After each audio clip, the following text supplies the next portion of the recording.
Hey everyone, just so you know, the following video is a clip from a show I actually do on AFTV. The full link for the video is in the description below. Thank you for your continued support, really appreciate it.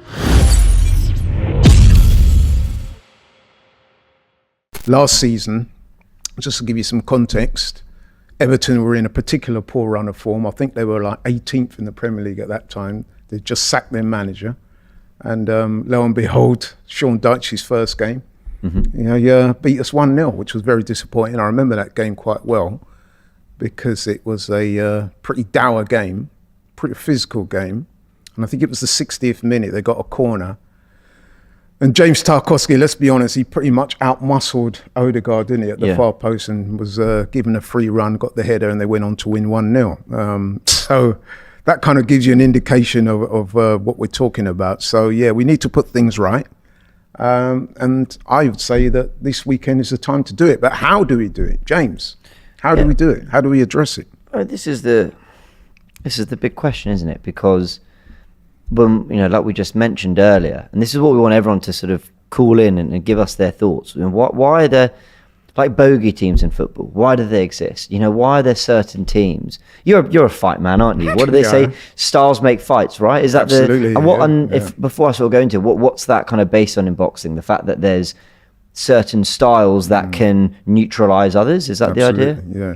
I mean, styles make fights is a phrase very much used in boxing, but you could argue that you could extrapolate it out to many sports.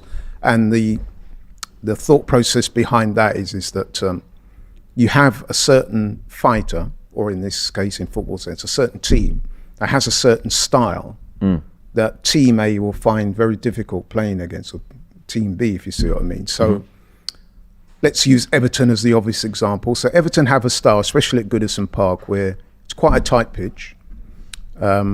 It's an old ground, quite an atmospheric ground. It's quite passionate there, well, very passionate on occasions. It will be on Sunday. And Everton have over the years adopted a style where they're not easy to beat at home. And what they tend to do is they're quite physical. And so the games, they're quite a big side as well. So the games tend to be quite attritional. And so what you find is that you have to almost earn the right to play in those games, because although you may have the more talented footballers, say, which I think it's fair to say that Arsenal do have.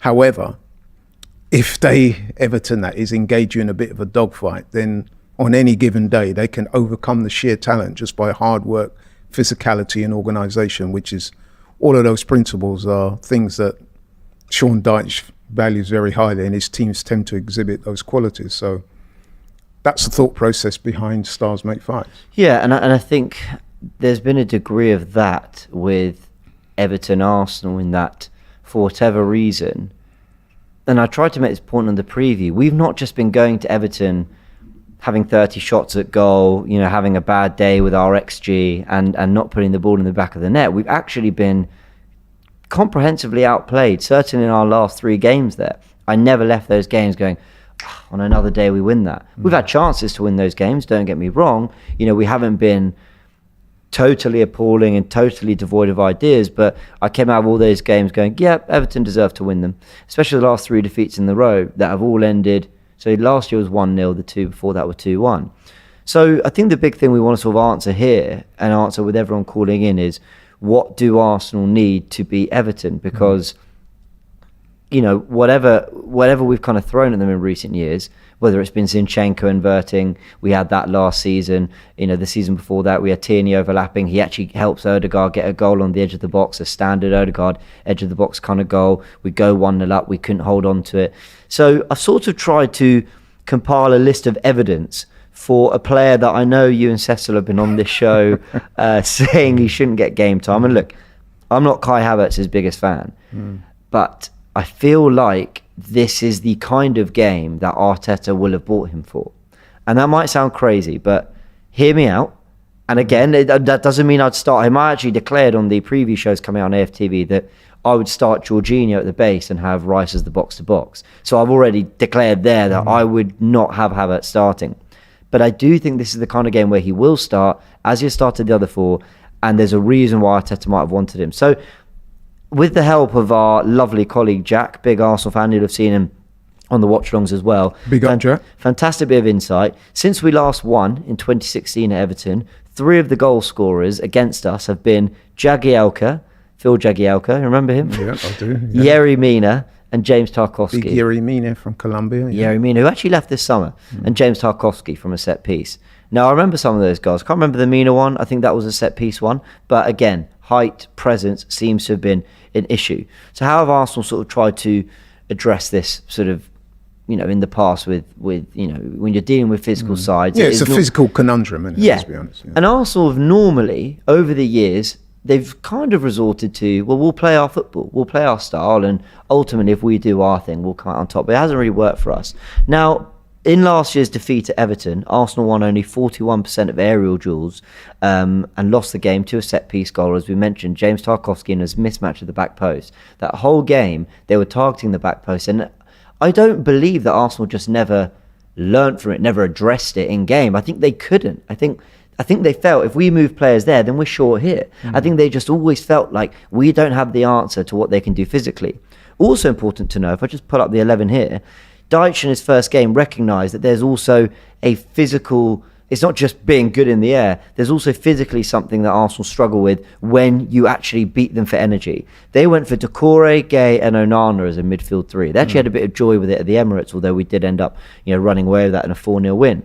But with McNeil and Iwobi as providers on either wing, Doucouré, Gay and Onana to support Calvert-Lewin leading the line, they had a really physical, energetic, dynamic midfield 4 that were basically smothering Arsenal. And interestingly enough, when I did my research, Everton actually have the 4th shortest pitch in the league, which shows you, listen. Yeah, I did allude to that in my opening remarks when I said it's quite a tight ground. It is a tight ground. The way the fans are on top of the players, it can be quite a cauldron on its day. Exactly. And how much difference 3 meters of length makes in there, maybe a little bit, but the point I'm making is a little bit tighter. You can get into them, they can get to our midfield a little bit quicker when we're playing out the back. So why do I tell you all this? Well, because Kai Havertz, the one thing he has done, I genuinely believe well in an Arsenal shirt, is win his aerial duels and get in the wars aerially. Now, we haven't seen as much of it recently because he's been playing in midfield and we've been trying to break down the opposition like Man United, Fulham, whatever.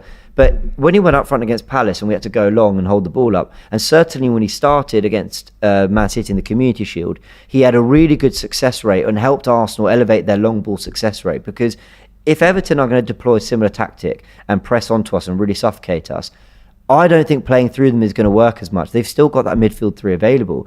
James Garner could come in as well. I think we're likely going to have to play over them, go above the press, and therefore get into their final third a little bit more efficiently. That's where Havertz could play a major role. Now, I've got here a stat that I brought up in the Tactical Insight show.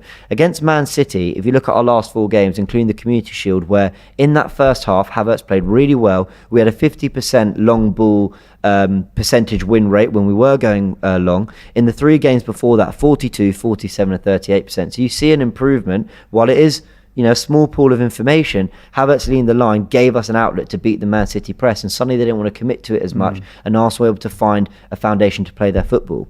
So I've thrown a load of evidence there at you, but the point I'm trying to make with all this is I think there's a very real chance that Arsenal, to beat Everton, are going to have to sacrifice a little bit of our playing out the back, a little bit of our, and actually be aware of the physical battle they can do, that they can get involved with in midfield, but especially with their height, and have players like Havertz who not only allow us to play over them when we need to try and get up the pitch, maybe they're going to try and press us, we need to play around it a bit better. You go over the top, you go along to Havertz, but on set pieces where we've been vulnerable, you've got another 6'3" option who's there to help try and deal with them. I don't love the idea of Havertz playing, but I think there's a good chance we might have to go for it. But you know what? You may be surprised to learn that I'm actually going to agree with you. Now, that may be a slight contradiction in terms, because I've been one of those guys who have been saying that maybe Havertz needs to be taken out of the team for his own good.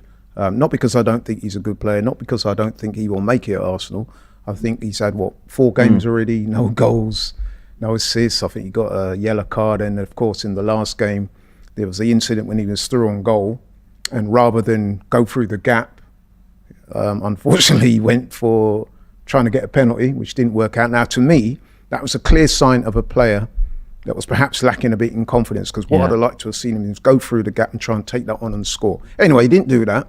And we had all the conjecture, all the talk about should he be rested, should he not, should the manager stick with him? He went on the international break. He had a couple of games there. I think the first game when they got beat by Japan wasn't particularly fortuitous for him or Germany. But I know in the second game against France, he actually did a lot better in that game. In fact, I think he provided an assist for Sane, didn't he? In their nice way somewhat to pass. surprise win. So he's coming into this game. My point is, he's coming into this game with a little bit of confidence, which is always a good thing. And I do think, going back to the old styles make fights mantra, that his size and his ability, his speed, will be assets and attributes that I think will work well in this game. So yes, I do agree. I think Havertz should start this game. And the thing is, I could talk about, I said that I wanted Jorginho to sit and Rice to play as the box-to-box. You could have something like that because Rice could get forward. But I think for everything I've just said, I don't think Havertz is going to start up front. Because Eddie Nketiah is in brilliant form, so it would be harsh to drop him. But also Jesus made a massive impact. So you've got two players that already it feels really harsh to not include. One of them, Trossard, did very well on international duty. So I don't think Havertz is going to start. But what I do think you're going to get is maybe Jesus starting in this game. And then what we saw in pre-season tour at times was Havertz starting as the left central midfielder, but moving to the front line, and then the striker dropping into that space. So they were alternating. And when you've got Zinchenko at left back who can come inside, you've actually got enough connections and you've got enough players to come in and pop it off and combine so that Havertz can all space invade and get forward and do that. So it's a very interesting test to see what we get out of Kai Havertz in this, because I think he is going to start. It's very intriguing.